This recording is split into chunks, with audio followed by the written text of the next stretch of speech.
bine v-am găsit. Vom invita în studio. Vom invita în studio pe Florin Salam. Ok. Ce filme vă place? Ce film? Ok. Urmăresc de obicei producțiile horror, producțiile cu Georgiana când își rupe gâtul de la balcon. Ok. Producțiile cu Georgiana când nu ascultă frumos și ia pistol. Spune, vorbește frumos. Așa. Îmi plac filmele, de obicei comediile, desenele animate cu Tom și Jerry, dar nu-mi plac manele. Ok. Alte întrebări? De ce nu vă ce vă place?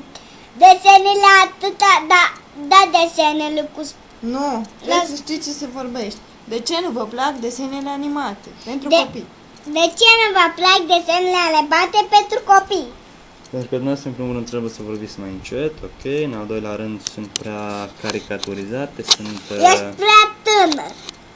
Nu că sunt prea tânăr, sunt foarte caricaturizate, sunt fel de maimuței din care nu se înțelege nimic. Ok, din ce mi-a spus... Ochelari de soare. Așa, ce ochelari, ce mărci de fani, de ochelari de soare. Îmi plac ce e scris pe frunte Armani, îmi plac ochelarii chinezești, 3 la 10.000, că de restul nu am bani. Ok, alte întrebări? Ce ochelari vă place? Mi-ați mai fost întrebarea asta, una alta? Ce brățări vă place? Lanțul de la câine, când îl pun pe deget și ăla frumos. Ce vă place? Dacă vedeți în urechea mea un cercel, tot e ok? Să vă puneți un cercel în nas și în buză și în limbă. Îmi pare rău, nu am nevoie de filtru de ciorbă. Dacă nu o să fie un vânt prea puternic, vă dați seama, fluieră.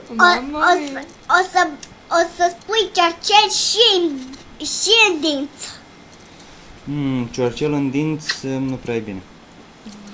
Dar ce, scurgem mațe?